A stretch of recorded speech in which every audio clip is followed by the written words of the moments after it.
Good morning, good afternoon, and good evening to all our viewers from all over the world. We are here again for another episode of Ibulgar Mo. What is up mga Bulgar? We are back for another episode kung saan meron na naman tayong maikilala mga personalidad. Ang guest natin today, kilala sila sa kanilang performances that focuses on magic, mentalism, storytelling na dinadala nila sa mga alsada, sa stage, sa iba't ibang mga gadgets hanggang sa television screens nila. Mga kabulgar, let's all welcome Arlo, Eman, Ralph, and Mac, or collectively known as Metro Magic. Hi guys! Thank you for being here. Sige, start natin. Group kayo, collectively known as Metro Magic. Paano na-start at nabuo yung group? Una-una, hello, at maraming salamat sa pag-invite sa amin. Also. Ako si Mac Florendo, so I'm one of the co-founders of Metro Right. Magic. Kaming apat nung nagsimula talaga kami sa kanya-kanyang hilig sa magic. So bata pa lang kami, usually ganun nagkakahilig sa magic hanggang sa nakitaan din namin ng potential na pwede pala siyang ituloy at nakakatulong din sa amin growing up. But as a group na nanggaling din kami kami ni Emma, nanggaling kami sa isang magic group. Ang tawag doon is the Story Circle. So, para siyang hobbyist group na nakafocus sa close-up magic. Hanggang sa, tuloy-tuloy may mga jammings kami na tinatawag. So, nag-meet up kami, nag-share. So these are all magicians? All magicians, mga mentalists, at kung ano-ano pang performers. But nung pandemic, syempre nawala lahat ng mga gatherings. Tapos a little after the pandemic, sabi namin ni Eman, parang gusto namin magsimula ng show. Kailangan namin ibalik yung magic kasi after the pandemic, parang nag-crave tayo ng mga social gatherings. Yes. Live events, no? So yun, nag-start kami. Kasama namin si Ralph. Bago pa si Ralph noon, isa sa mga bago na nakita namin, nakita ko nagpo-post online. Gusto ko siyang ma-meet. Tapos we started a show called Metro Magic. So ma-meet yung mga kasama kong magicians, the old ones and the new ones, and we want to bring in people together. Tapos gusto namin gumawa ng shows. Kasi alam nyo, yung magic kasi, ako sasabihin ko, it's a little bit egoistic. Pag magic, ako bida. Yes. Pero sabi ko, bakit tayo ganun? Diba? Dapat magsama-sama lang tayo, gawa tayo ng magandang show, makakatulong tayo sa maraming magicians, performers. At the same time, mas marami tayong na-entertain ng mga Filipinos, not only Filipinos dito, pero ngayon, may social media. So, nasi-share natin yung talent ng Pero paano kayo nabuo talaga as a group? Paano naging Metro Magic? So, parang gusto namin siyang gawin a little production, magic na focus on magic shows. So, si Eman, he wanted to do a solo show. Right. Siyempre, kailangan niya ng mga taong makakasama, from producing to documenting the whole thing, creating the posters.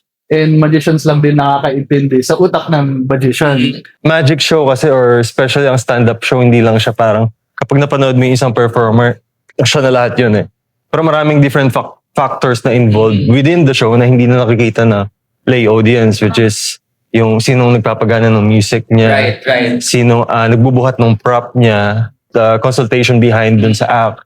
So lahat yun nagwo-work as a group Hindi lang basta individual na nakita mo nag-perform. Pero where do you get the ideas? Like yung mga ideas nyo sa mga magic show? Just like any other show, kailangan mo sa paggawa ng concept. Una-una bakit? Why are we doing this show? Hindi lang naman tayo nandito para magpasikat or pakita yung kaya natin gawin. Pero more importantly, we want to bring the feeling of magic. Actually, magic is a feeling.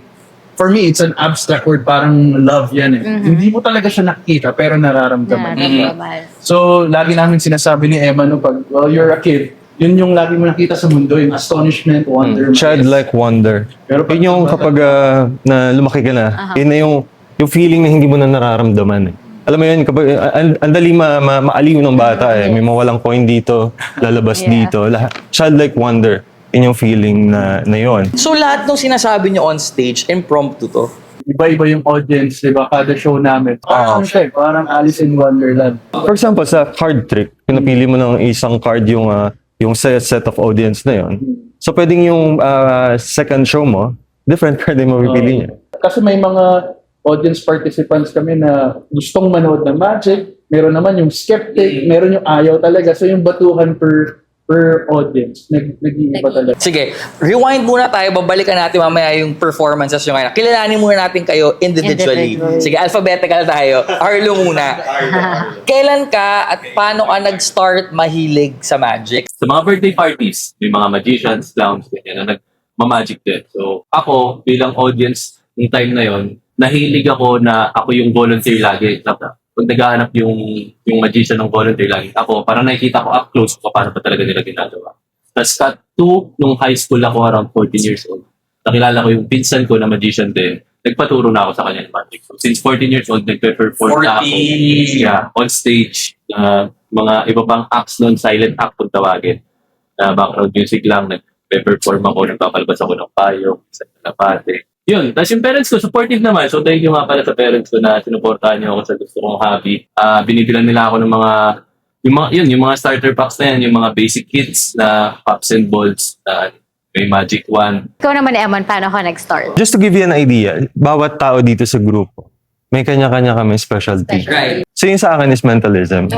So I specialize in a unique form of magic na nagpo-focus sa mind. Can you explain our viewers what's mentalism? So basically what I do involves reading and influencing people. Okay, just to give you a backstory, I grew up in a very unusual environment. How is this unusual? My father is a psychic. So lumaki akong common sa akin sa bahay yung mga tarot cards. Merong mga palmistry na siyang ginagawa. And also may mga taong lumalapit doon to ask for guidance. Naging fascinated ako dun sa idea na yon. Pero I never believed na meron akong psychic power. Ang meron lang ako at that time was curiosity. Okay. Naging fascinated ako dun sa idea na kung paano nag-iisip ang isang tao. Paano nagde-decide, paano tayo na-i-influence ng bawat isa. And then later on, I started learning yung magic, intuition, and yung mga subject na related to it.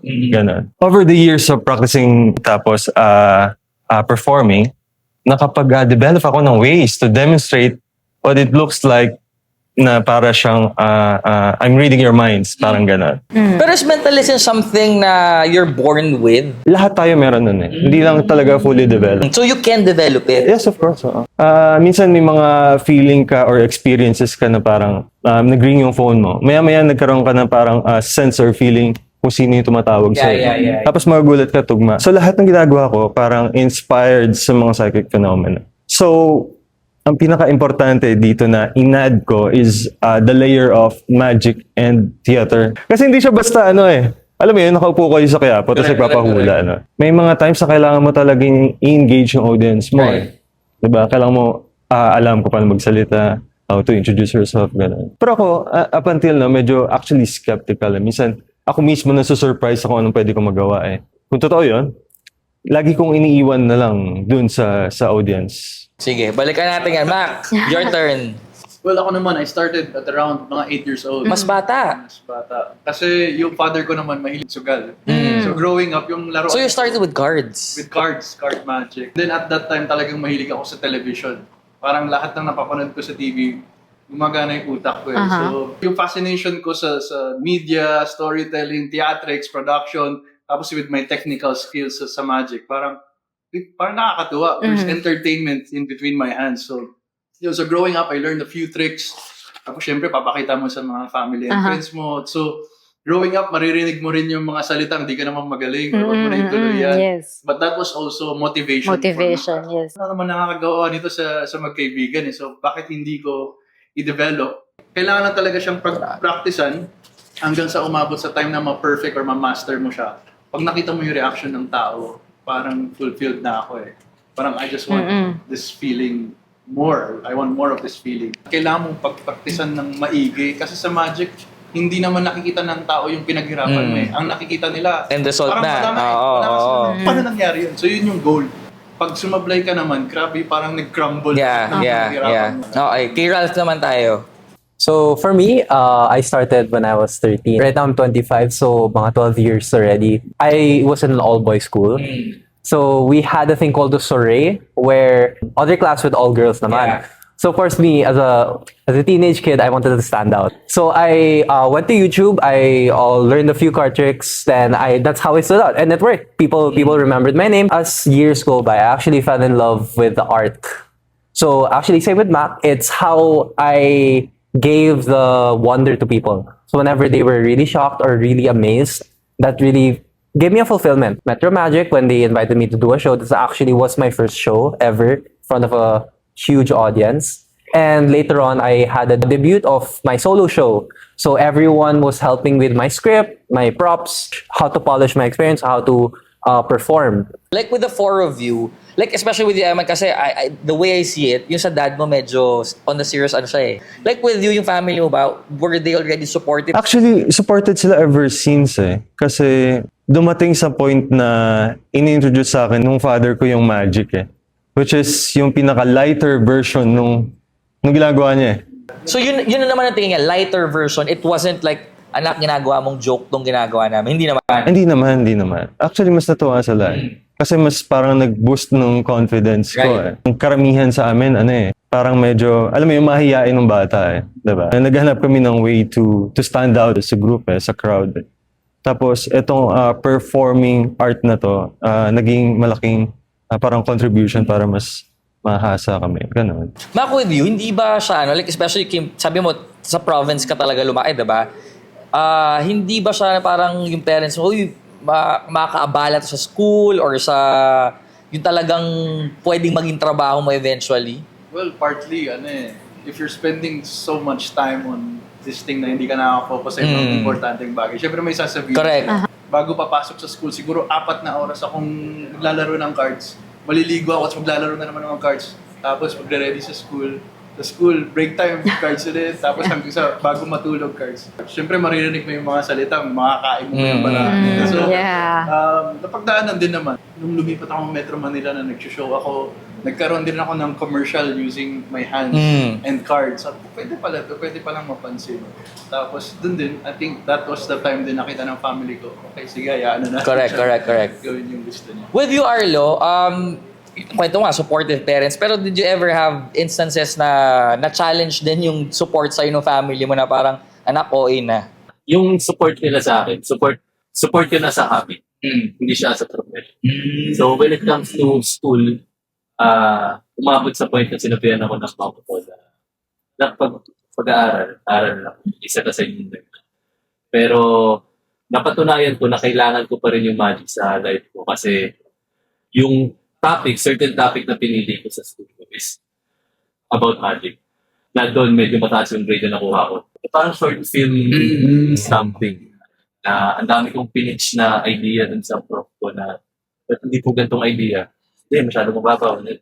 Magic po. Ayan, ganyan. So, doon ko talaga nakuha yung creativity ko. Are there any challenges while starting in this field? The biggest challenge, honestly, for me is how to put myself out there, how to be known, because there were other magicians already here in the Philippines.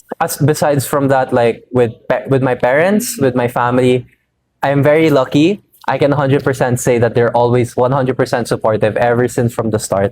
So when I told them that I wanted to try to make it a profession, they were 100% supportive. They were helping me buy stuff. They were helping me, they were giving me tips. Okay guys, ano ba mas importante sa magic? Yung skills, confidence, or yung connection nyo with the audience? So for me, I specialize in what I call bizarre magic. So bizarre magic, from the word bizarre, it's weird, unusual, strange. So the best that I could describe it is, imagine, David Blaine with what he does is, sometimes he gets an ice pick, he stabs it on his arm. So it's stuff like those that makes you feel weird or very uncomfortable. Okay.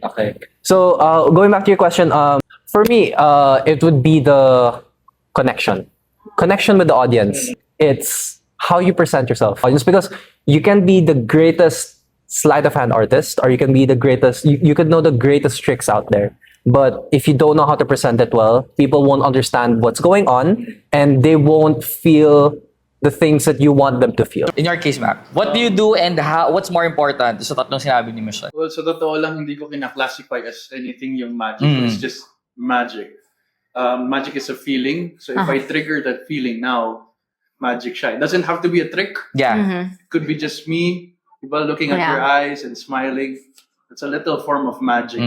So sa question naman, it's really connection. Magic is about connecting people. with others. I can perform hours and hours in front of a mirror. Yeah. Pero kung hindi ko siya, pag nalibita ko na, kakaba na ako, mapuputol yung magic. The way you put yourself on stage, kahit nga pagpasok mo pa lang, you should be at least likable. Gusto ka ng mga tao. Yeah. Hindi yung pagpasok ay magic na naman. Or napanood ko na to. Dahil lang sa the way you stand on stage. Eman. So again, my name is Emmanuel Spirito. I'm a mentalist. So yun, I specialize sa isang unique form ng magic, ang mentalism.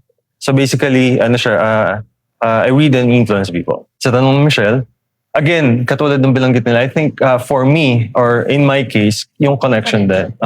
So may mga times na kumukuha kasi ako ng volunteer sa audience at ina-assess ko kanino mag-work ng ginagawa ko. Actually, mukha siyang random. Pero meron akong compliance test, meron akong suggestibility test to see kung sinong mag-work or magiging receptive dun sa gusto kong mangyari dun sa act ko. Arlo. Ako, I consider myself as yung parlor magician. Parlor meaning parang a little bit of close-up, a little bit of stage, somewhere in between. So yung regarding dun sa question mo, special, sa skill, confidence, and connection. Para sa akin, kailangan balance siya eh. So parang gusto ko siyang ilagay na parang 30 to 33% silang lahat. Tapos yung 1% dun sa props na ipapakita ko. In your case naman, Ralph and Arlo, where do you get new ideas? Kasi like, pag nanonood ako, like, kunyari, America's Got Talent, Philippines Got Talent, yung mga act doon, parang, uy, ngayon ko lang nakita to. Like, where do you get your inspiration to be relevant nga? For me personally, because being the new person, the best for me is to find my own style. So one of it is bizarre magic. So the things that I see in America's Got Talent, I would say, oh, that's a nice thing to do. But I always think to myself, is this something I would really do, or is this something I would present to the audience? We're trying to be ourselves. Just like how Eman presents himself, how Mac presents himself, how I present myself, it's all different. Arlo. Actually, tama lang yung sinabi ni Ralph. Actually, almost the same kung pinakatawa ni Ralph. Ako, kapag pinapanood mo yung isang trick, for example, sa YouTube, sa America's Got Talent, nakikita ako siyang ginagawa ko, pero hindi ko siya pwedeng basta kopyahin lang. So, kailangan ko siya ng bagong twist, bagong atake, kung paano ko siya gagawin, paano ko siya i-present. Meron kasing tinatawag na plots of magic. Common yan eh. Reappearance, disappearance, levitation. Yeah. Given na yan. Example, if I produce a rabbit, siguro bata na lang matutuwa. Pero if I produce 50,000 cash, tapos papamigay ko sa inyo, uy, mas magic yun, di ba? So find a ways na yung mga tao, nag-appear ka ng object, pero it's something, uy, nakakonect ako. So, dapat alam mo rin talaga yung uso ngayon. Yes. Kung ano yung relevant. Yan, Oo. kung ano yung relevant talaga. Correct. Tapos ginagamit ninyo para mas ma-appreciate saka na-relate nga yung audience. Speaking of appreciation, na-appreciate na ba ngayon ng mga Pilipino ang magic, of course, but mentalism? Lagi nasa isip namin yan na paano magagawa itong relevant, saka magiging up-to-date. Pag nagpa-plan nga kami ng shows, lagi namin iniisip na kailangan ba parang may celebration lang, seasonal, di ba? So kayo ba na-recognize na ang magicians as legit artists? Kasi you are artists. Well, I believe so. No? May mga performers na rin na kaibigan din namin na nag-got talent na. Sila rin yung inspiration namin. Kasi may mga nauna na pinaghihirapan din namin. Kung nakita ng mga mas bata yun, mas gusto ko siyang i-pursue. Advice nyo sa mga kabataan na gustong maging magician din, kagaya nyo or mentalist, balang araw? Well, in fact, we started yung Metro Magic Academy. Kasi nung nagsisimula kami, walang nag-guide. Naging kami-kami lang din yun. So kayo nagtuturo sa mga Yes, oo. aspiring Si Ralph, magicians? nakita ko siya first sa social media. Naka-t-shirt lang siya, nag-street magic. Sabi ko, pwedeng tulungan. Siguro yung advice namin sa mga bata or gusto magsimula dito, alam mo nila anong target nila. Kasi maraming venues kung saan pwede i-produce itong ginagawa namin. Right. So, sa kanila, alamin nila ano yung target nila. Gusto ko bang kumita sa gigs? Gusto ko bang magkaroon ng show? O gusto ko mo-monetize ng content na to? You need to speak the same language nung market mo. Yes. So, alamin mo, sino yung market mo? And message ko lang din sa mga bata, well, love magic for what it is. Not for the money. Not for the money. Kasi doon naman kami nagsimula, di ba? 8 years old, 13, 14, hindi naman pera agad. Kasi kung pera, mas maraming ways, di ba? Do magic because you love it, you love the art of it. Kasi kung gusto mo rin kumita ng pera sa magic, magpakita ka lang ng sikreto, magugwislit ng magician. Pero kikita ka, do it for the love of it. And nandito naman kami, may mga nauna naman na pwedeng magturo whether they want to perform on stage or just want it for a hobby or added skill lang. Pero Mac, may question ako. Being the creator of Metro Magic and co-founder ng Impossible Bros, gaano kalayo na tayo from when you guys started? And do you think there's an opportunity for Filipino magicians to go global? Kasi, sample like, Filipinos are known to be good singers. Pero kailan lang din tayo na penetrate yung global stage? So, yun yung two questions. How far are we in terms of yung pag-recognize sa dapat yung compensation ninyo ganito, and then can we go global? That's possible. Recently, we just met si Jiro. He's a magician based in Spain. Tawag sa kanya, Ibiza magician. So ngayon, isa siya sa mga pinakakilala, pinaka-viral, pinakasikat na Filipino na nasa Spain. And knowing that Spain is the mecca of card magic, may Pinoy na nakatapak doon, si Jeffrey Tam. He's been performing din abroad. Marami na rin mga Filipino na based abroad na nagpo-perform. And I think importante din yun na yung representation ng Pilipino. So sa ngayon, we can compete. We can. So, kilala kayo as sa mga danger style na Well, stunts especially si na? Ralph. Si Ralph, okay. So, anong pinaka-exciting part sa ginagawa mo? Well, for me, it's the process. So one of the acts that I do on stage is there are 4 paper bags, and one of them has a hidden nail. So we shuffle them, I shuffle them, no one knows where the nail is, and I would Okay. slam my hand. Pero may time na ba na talagang Na-aksidente ka talaga? Yes. There is a time where Oh my God. So may sumirit na dugo. Well, meron. that's one of the things na I want to make the audience feel. I want to make they should really feel worried. Not this can really Was happen. it during the show that it happened? Yes, it was during the show that it happened. Okay. Everyone knew I messed up. Everyone knew that it went wrong. I just had to let people know, like, Yeah. I messed up. Yeah. Arlo, question. What's your strategy para to keep the momentum of the show? More of sa pattern ko on how I interact with my volunteer kung nasa stage ako or yung kung sino mang surrounded sa akin when it comes to comedy and connection. So, Comedy and importante connection. talaga yung may connection sa tao pausap. Okay. Yung next question ko para kay Emma at Mac, meron pa ba kayong trick or any act na hanggang ngayon pag nakikita nyo, either kayo yung nag-perform or nakikita yung ginagawa ng iba na na-amaze, pero alam nyo gawin alam nyo kung paano siya ginagawa, pero pag nakikita nyo, galing. I think the best when I went to Korea. So it's basically a bar with drinks, but add magicians. So the bartenders are magicians. I brought my friends in there. There's a specific act where the magician, he was switching the balls. He was multiplying the balls. So there were small red balls. And from 1, it became 2, it became 3, then everything became a baseball, it became a lemon, so it was really so seamless that they cannot see how it just really looked like it just switched or it turned into. Knowing how it's done they see like the hours of practice behind it, they were very, very impressed with it. Same thing din sa previous question. Pag nakita namin yung showmanship ng magician, ang galing. Kahit alam mo na yung sikreto, yung showmanship. Nabibilib ka pa rin. Since nag-share kanina si Ralph ng sumablay ng trick, we'll start with you, Mac. May sumaplay ka na ba na trick? Unforgettable. Hindi mo makalimutan, yeah. Well, meron kasi akong effect na I can move card. So may point na, magalaw Walang nangyayari. So I have to find ways to make it work. So pasok ng konting ad-lib. Do it. Then finally, nagagawa ko pa rin. Sa akin, lagi ko sinasabi na ang mentalism hindi siya always 100% eh. So yung may palusot ka. Oh, May palusot, may way out ka agad. Hindi sumagot yung kinausap ko, guys. May ganon.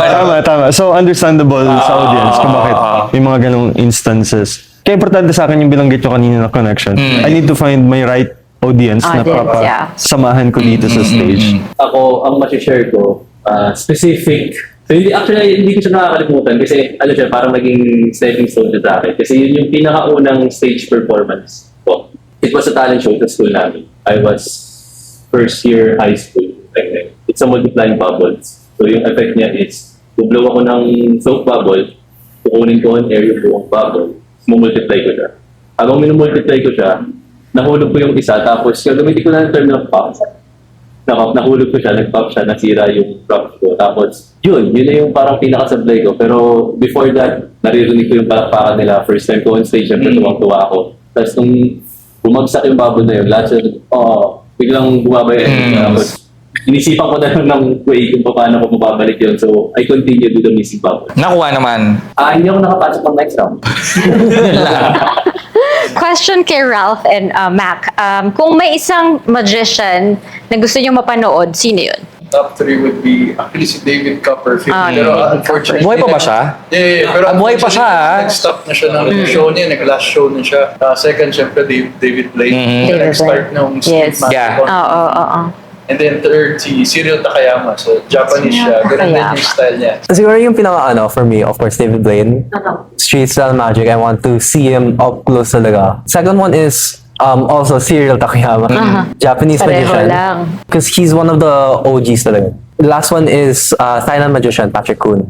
Who is he? Patrick Kuhn is Thailand. So I see his close up. I see him in social media on stage. Okay. It's very seamless, very classy. Nice. Okay, kay Arlo naman sa kay Eman, if you could perform magic anywhere in the world, saan yun? Siguro, Japan. Japan. Bakit Japan?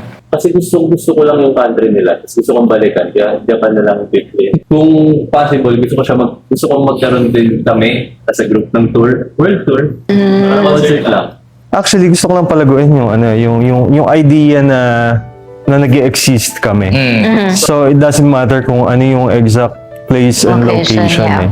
Kasi naniniwala ako na ang entertainment industry hindi ka lang basta dapat tatawa, iiyak, matatakot. Dapat meron din yung mamamangha ka. Yung merong sense of mystery Yes. na actually gusto ko rin isa magawa, parang blindfold drive.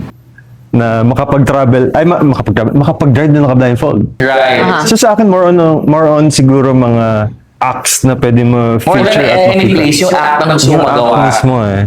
Okay. Mac, what's next for your group? Well, we're really pushing Filipino art of magic. So if we can, kami rin mismo, it's an ongoing process of defining what is Filipino magic. Kami namangha kami sa magic ng ibang bansa. One day, sila rin ang pupunta sa Pilipinas at manonood ng Filipino magician. So, we're finding our ways. We're doing what's best for us. We're natututo din kami. Arlo, your dream for the group? Siyempre, sumikat pa rin. Pero mag-evolve. Ralph and Eman, any parting message to our viewers? Katulad lang nung nabanggit ko kanina, pag meron kang vision or yung goal, dapat clear sa mind mo eh. Kasi again, you cannot parang hit a target na malabo para sa'yo eh. Diba? Siguro for me, if any magician approaches you or if ever see a magic show, just always be open-minded and just enjoy the ride. Don't be too skeptic. Just sit back, relax, and enjoy The show. Mac, Eman, Ralph, Thank Arlo, you, thank guys. you. Pero we have to go. We'll see you guys again next time. Thank you.